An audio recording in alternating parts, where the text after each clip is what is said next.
நீங்கள் train ticket book பண்ணுறப்போ passenger details கீழே ட்ராவல் இன்சூரன்ஸ் ப்ரீமியம் அப்படின்ற ஒரு ஆப்ஷன் இருக்கும். எஸ்ஆர் நோ டைப்பில் இருக்கும்.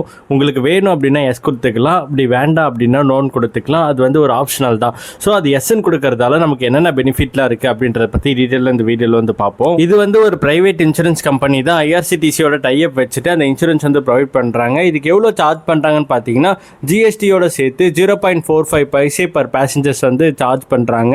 நீங்கள் டிக்கெட் புக் பண்ண ஃபியூ மினிட்ஸில் உங்களுக்கு வந்து registered mobile number and mail ஐடிக்கு அந்த பிடிஎஃப் வந்து சென்ட் பண்ணிடுவாங்க. அந்த பிடிஎஃப்ல வந்து policy number, policy coverage details எல்லாமே பார்த்தீங்கன்னா ப்ரொவைட் பண்ணியிருப்பாங்க. அந்த பாலிசி கவரேஜ் டீடைல்ஸ்ல என்ன மென்ஷன் பண்ணியிருப்பாங்கன்னா, இப்போ நம்ம ட்ரெயினில் டிராவல் பண்ணுறப்போ டெத் ஆர் பர்மனன்ட் டிசபிலிட்டி ஏற்பட்டுச்சுன்னா நமக்கு வந்து 10 lakhs வரைக்கும் கிளைம் பண்ணிக்கலாம் அப்படின்றத மென்ஷன் பண்ணியிருப்பாங்க.